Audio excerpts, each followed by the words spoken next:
Everyone, इस video के माध्यम से मैं अपनी 72 बीपीएससी के लिए प्रीलिम्स प्लस मेंस स्ट्रेटजी आप लोगों के साथ शेयर करने वाली हूँ। जैसे जैसे प्रीलिम्स पास आ रहा है मैं खुद ही डिसिप्लिन होती जा रही हूँ। आज मैं 5 बजे उठ के मैंने गर्म पानी पिया, देन चाय पी के मैंने बनाया अपना टू डू लिस्ट। आज का टू डू लिस्ट थोड़ा सा लंबा था बट कोई ना, कर लेंगे। इससे पहले कि आप लोग पूछो मैं खुद ही बता दूँ, अभी मेरे बैच की क्लासेस खत्म नहीं हुई है। चूँकि बीपीएससी प्रीलिम्स में भी 6 मंथ है तो सर ने बोला है तब तक हम लोगों का बैच का जितना भी क्लास है वो कंप्लीट करा दिया जाएगा, तो पैनिक नहीं करना है। 72 प्रीलिम्स के लिए मैं हिस्ट्री, प्राचीन इतिहास से सिंधु घाटी सभ्यता, वैदिक सभ्यता, महाजनपद, मौर्य साम्राज्य, बौद्ध और जैन धर्म, गुप्त काल, ये सारे टॉपिक कंप्लीट कर लूंगी। दैन मध्यकालीन भारत से दिल्ली सल्तनत, मुगल काल, मराठा, विजयनगर साम्राज्य, हकमनी साम्राज्य, भक्ति और सूफी। बारी है मॉडर्न, तो मॉडर्न में यूरोपीय कंपनियों का आगमन, गवर्नर जनरल, भू राजस्व बंदोबस्त, आदिवासी और किसान आंदोलन, 1857 की क्रांति, 1885 में कांग्रेस की स्थापना, 1905 का बंगाल भंग आंदोलन और समाचार पत्र, गांधी युग। बस इतना ही करना है। मैं तो इतना ही करके जाऊंगी क्योंकि सिलेबस बहुत ज़्यादा वास्ट है और इस टॉपिक के अलावा भी कोई और टॉपिक करूंगी तो शायद फिर मैं कुछ नहीं कर पाऊंगी। आज क्लास में क्या हुआ, एक बच्चा बोल रहा था ऑनलाइन क्लास में सर को, जो सर मेरा डिवोर्स हो चुका है और इस वजह से मैं बहुत खुश हूँ, इसलिए मैं हंस रही थी उस टाइम। रिसेंटली मैंने ये टाइम ट्रैकर बनाया है और इसके बारे में आपको वीडियो में लास्ट में बताऊंगी। इससे मैं अपने हर एक सेकेंड का ट्रैक रख पाती हूँ, तो आप लोग भी इसे जरूर बनाना। तो मैं आपको 6 मंथ का मोटा मोटा अपना रोड मैप बना देती हूँ। मैंने 6 मंथ को 4 पिलर में डिवाइड करा है। फर्स्ट 30 डेज में मैं एनसीईआरटी और मेरे जितने भी केजीएस के नोट्स हैं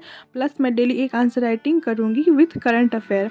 इसके बाद मेरा सेकेंड जो 30 डेज होगा उसमें हिस्ट्री, साइंस, करंट, एक आंसर राइटिंग और एक ऐसे साथ में मैं पीवाईक्यू करना भी स्टार्ट कर दूंगी। 60 डेज में मेरा एनसीईआरटी केजीएस के कुछ बैच, हिस्ट्री, करंट, ऐसे, पीवाईक्यू, साइंस कंप्लीट हो चुका होगा और लगभग मैंने 60 से 70 आंसर लिख लिए होंगे। अब चलिए बात करते हैं बाकी की 60 दिनों की। थर्ड पिलर जो अगेन 30 डेज का होगा उसमें मैं करूंगी ज्योग्राफी प्लस इकोनॉमी, करंट, एक आंसर राइटिंग प्लस 2 ऐसे प्लस पीवाईक्यू। और हाँ, मैं अभी भी टेस्ट नहीं लगाऊंगी क्योंकि जब तक सिलेबस कंप्लीट नहीं हो रहा और मैं कहीं से टेस्ट परचेज कर लूंगी तो I think that will be waste of my money. History का मेरा स्लॉट खत्म हो चुका है और अब बारी करंट अफेयर की। और आज के करंट अफेयर में सर ने पढ़ाए गए एक सप्ताह का टेस्ट लिया है। फोर्थ पिलर से पहले मैं अपने करंट के रिसोर्सेज के बारे में आपको बताना चाहूंगी क्योंकि आप लोग करंट को लेके इतना परेशान रहते हैं। आपको 1 साल का करंट अफेयर करना है और उसमें आपको राष्ट्रीय एवं अंतर्राष्ट्रीय घटना, रिपोर्ट, पुरस्कार एवं सम्मान, सैन्य अभ्यास, खेल और खिलाड़ी, महत्वपूर्ण दिन और थीम, पुस्तकें और लेखक, बैठक एवं सम्मान, देश, अंतर्राष्ट्रीय मुद्दा, विज्ञान, प्रौद्योगिकी, कृषि, पहल, सरकारी नीति, कला, संस्कृति। आई नो ये बहुत ज़्यादा है। देखो,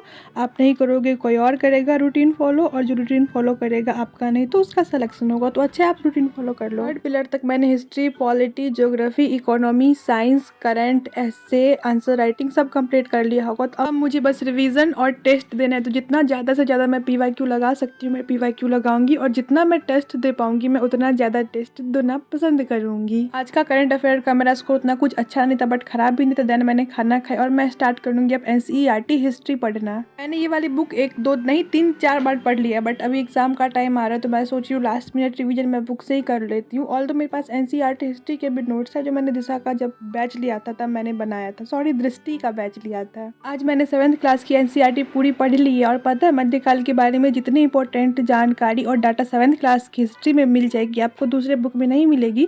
तो मध्यकाल के बारे में पढ़ने के लिए प्लीज़ आप एनसीईआरटी क्लास 7th की पढ़ लेना ताकि आपको एग्जाम में ये फील ना हो इस बार भी कि काश पहले पढ़ लिया होता। एंड जो लोग अब आंसर राइटिंग करना स्टार्ट करना चाहते हैं तो सबसे पहले वो एनसीईआरटी के जितने क्वेश्चन आंसर है पहले उनको कंप्लीट कर ले क्योंकि एनसीईआरटी के क्वेश्चन पीवाईक्यू के क्वेश्चन से आसान होंगे और आप पहले स्टार्टिंग में बोर्ड नहीं होगे। देन मैंने लिट्टी और चोखा खाया और अब स्टार्ट करेंगे अपना नेक्स्ट स्टडी स्लॉट जिसमें मैं लगाऊंगी पीवाईक्यू के लिए मैं घटना चक्र की बुक फॉलो करती हूँ। और देखो पीवाईक्यू लगाने का भी बहुत तरीका होता है। मैं कैसे लगाती हूँ, मान लो सर ने क्लास में पढ़ाया बुद्ध संप्रदाय और जैन संप्रदाय के बारे में, तो घटना चक्र में एक यूनिट दिया होगा बौद्ध संप्रदाय, जैन संप्रदाय, तो मैं पहले वो ढूंढूंगी कि वो कहाँ पे दिया हुआ है। देन मैं उस स्पेसिफिक टॉपिक का पीवाईक्यू लगाऊंगी क्योंकि अगर मैं एक बार ऐसे पीवाईक्यू उठाऊंगी और बनाने लगूंगी तो मुझे एक तो समझ में नहीं आएगा कि क्या बनाना है। आपको रामबाण तरीका बताते हैं और ये मैं इसलिए बता रही हूँ क्योंकि आपने वीडियो यहाँ तक देखा है। तो देखिए जैसे किसी क्वेश्चन में 4 ऑप्शन दिए हुए हैं तो एक ऑप्शन सही होगा बाकी 3 गलत होगा, तो जो 3 गलत ऑप्शन है हमें उसके बारे में भी जानकारी रख लेनी है और एक सादा पेज पर उसको लिख लेना है क्योंकि एग्जाम के बारे में हो सकता है नेक्स्ट एग्जाम में उसके बारे में पूछ लिया जाए, है ना। छोटी छोटी स्ट्रेटजी है जो मैंने इस वीडियो के माध्यम से आपको बताया है। और चलिए अब मैं आपको अपने टाइम ट्रैकर के बारे में बताती हूँ।